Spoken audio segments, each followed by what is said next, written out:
बरसों से बंद चर्च के बाहर एक कुत्ता तेजी से भौंक रहा था। तभी अचानक उसके सामने एक साया लहरा कर बाहर आया। उस साये को देखकर कुत्ते की आवाज उसके गले में ही बंद होकर रह गई। वो साया उसके आसपास लहरा रहा था। अचानक हवा में उस साये के साथ उड़ता हुआ वो कुत्ता उस चर्च के भीतर दाखिल हो गया। उसके भौंकने की आवाज अभी भी आ रही थी। कुछ देर के बाद हवा में उड़ता हुआ उसका शरीर वापस बाहर आया। इस बार उसके शरीर में प्राण नहीं थे। उसका पूरा शरीर सफेद था। मनाली शहर के बाहर एक पुराना चर्च बरसों से बंद था। उसके आसपास कोई भी नहीं जाता। कुछ दिनों के बाद कॉलेज के बच्चों की एक ट्रिप मनाली घूमने आई थी। रात के वक्त कॉलेज के कुछ बच्चे अपने टीचर को बिना बताए होटल से बाहर निकल गए। अरे यार, ये लोग तो हमें नर्सरी के बच्चों की तरह ट्रीट कर रहे हैं। ऐसे घूमने में क्या मजा आएगा। और नहीं तो क्या, यहाँ जाना है वहाँ नहीं जाना है, ऐसे करो वैसे करो, खाने का टाइम हो गया, सोने का टाइम हो गया। सोचा था लड़कियों के साथ मौज मस्ती करेंगे, मगर लड़कियों को तो दूसरे होटल में ठहरा दिया। यहाँ अकेले दीवारों के साथ सर फोड़ो। अब होटल से निकलने के बाद क्या करना है बताओ। करना क्या है, चलो ऐसे ही रोड पर घूमेंगे। तीनों दोस्त बातें करते हुए सुनसान सड़क पर चले जा रहे थे।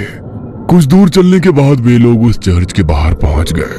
देख, ये चर्च कितना सुंदर लग रहा है। हाँ, सुंदर तो है, मगर ऐसा लग रहा है कोई यहाँ आता जाता नहीं है। शायद कोई पुराना चर्च है। अंदर चलकर देखते हैं। अंदर जाकर? और नहीं, अभी रहने देते हैं, कल सुबह आएंगे। अरे कल सुबह? कल तो हमारे साथ प्रोफेसर वगैरह सब रहेंगे। वे लोग हमें खुद से दूर नहीं जाने देंगे। अभी चलते हैं ना, रात या दिन क्या फर्क पड़ता है। हाँ, वैसे भी हम लोगों के पास मोबाइल में टॉर्च तो है। बोरिंग सी ट्रिप में थोड़ा सा एडवेंचर हो जाएगा। मनदीप का मन नहीं था, मगर रोशन और जतिन के कहने पर वो उन लोगों के साथ उस चर्च के भीतर दाखिल हो गया। चर्च के अंदर जगह जगह जाले लगे हुए थे। जैसे ही मोबाइल की लाइट से उस चर्च के भीतर थोड़ी सी रोशनी हुई, चमगादड़ उड़ते हुए चर्च के बाहर निकल गए। लगता है ये बहुत टाइम से बंद है, तभी तो चमगादड़ ने यहाँ पर डेरा जमा लिया।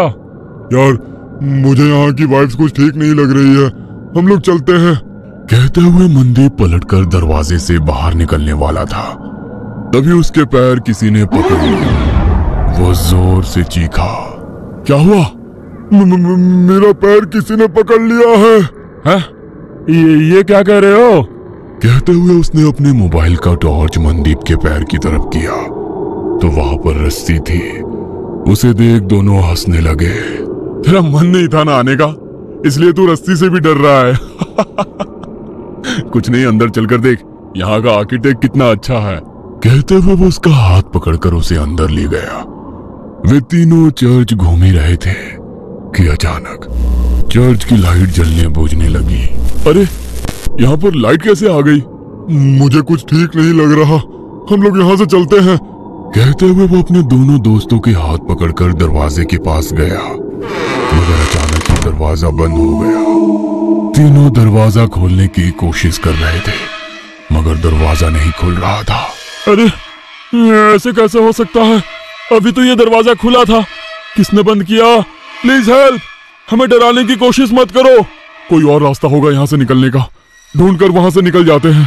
कहते हुए जतिन जैसे ही पलटा, दहशत के कारण उसकी आंखें फटी की फटी रह गई। उसने देखा उसके सामने एक नन खड़ी हुई थी। वो अपनी बड़ी बड़ी लाल आंखों से उन लोगों को घूरने लगी। ये क्या बला है, भागो यहाँ से। जैसे ही मनदीप ने उन लोगों को भागने को कहा, वो नन धुआं बनकर गायब हो गई। अब ये कहाँ गई? रोशन और मनदीप उसे इधर उधर ढूंढने लगे। तभी अचानक उन्होंने देखा कि जतिन जमीन पर रेंग रहा था। उसकी आंखें नन की तरह ही लाल थी, चेहरा पूरा सफेद और हाथ पैरों की चमड़ी जली हुई। उसे देखकर वे दोनों डर गए और चीखते हुए वहां से बाहर निकलने की कोशिश कर रहे थे, मगर उन्हें चर्च से बाहर निकलने का कोई रास्ता नजर नहीं आ रहा था। दोनों डर कर एक कोने में खड़े थे। जतिन तेजी से छिपकली की तरह रेंगता हुआ उनकी तरफ बढ़ा और उन लोगों को देख अपनी जीभ लपलपाता रहा। कभी जतिन का चेहरा नजर आता तो कभी उस नन का। हमने तुम्हारा क्या बिगाड़ा है? छोड़ दो हमारे दोस्त को, हमें यहाँ से जाने दो प्लीज, हमें यहाँ से जाने दो, हम कभी यहाँ नहीं आएंगे। कहते हुए मनदीप ने उस नन के आगे हाथ जोड़ लिए। नन उसे देख मुस्कुराने लगी। उस नन ने मनदीप का हाथ पकड़कर उसे अपनी ओर खींचने की कोशिश करी, मगर मनदीप के हाथ में गुरुद्वारे का पवित्र कड़ा था।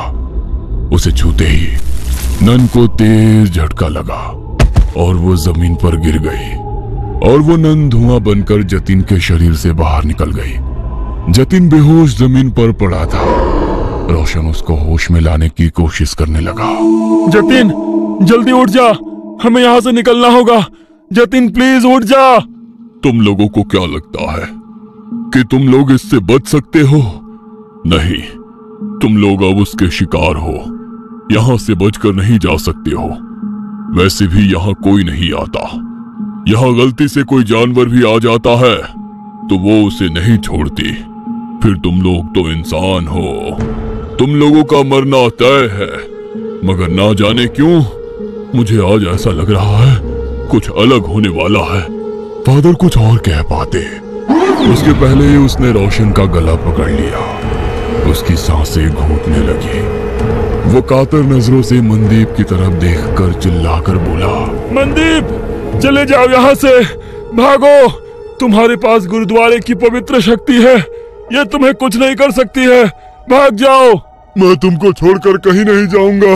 मैं कह रहा हूँ ना, तुम चले जाओ यहाँ से, चले जाओ। रोशन बार बार उसे जाने के लिए कह रहा था, मगर नन की पकड़ उसके गले पर तेज हो गई। उसके नाखूनों से उसके गले में गड्ढा हो गया।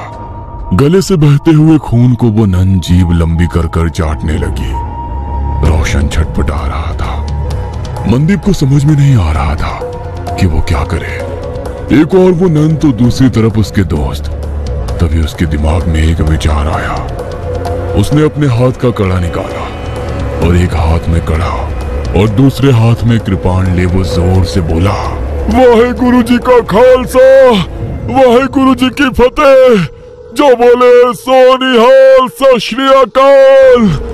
मनदीप ने वो कड़ा नन के हाथों में डाला और सीने में कृपाण डाली।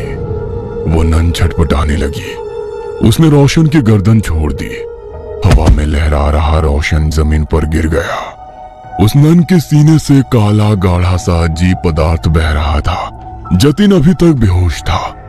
मनदीप को मदद चाहिए थी, मगर उसके पास मदद के लिए कोई नहीं था। उसकी नजर यीशु की मूर्ति पर पड़ी। हे यीशु, मुझे तेरी प्रार्थना नहीं आती है, मगर तेरे घर में शैतान तेरे बंदों पर कैसे हावी हो सकता है? हमारी मदद करो। कहते हुए उसकी आंखों में आंसू आ गए। तभी एक चमत्कार हुआ और बरसों से बंद वो चर्च अचानक से रोशन हो गया। फादर ने दो नन को बुलाया। नन ने घायल रोशन और जतिन का इलाज शुरू किया। फिर फादर ने जैसे ही उस घायल नन की ओर देखा, होली वाटर डाल उसकी मुक्ति की प्रेयर करने लगे। देखते ही देखते वो नन की आत्मा यीशु की मूर्ति में समाहित हो गई। आज तुम्हारे साहस और सूझबूझ से बरसों से भटकती उस नन की आत्मा को मुक्ति मिल गई। God bless you my child. तुम्हारे दोस्त अब ठीक हैं। कल सुबह तक उन लोगों को कुछ भी याद नहीं रहेगा। अब तुम लोग यहाँ से चले जाओ और आज की घटना का जिक्र किसी से भी मत करना।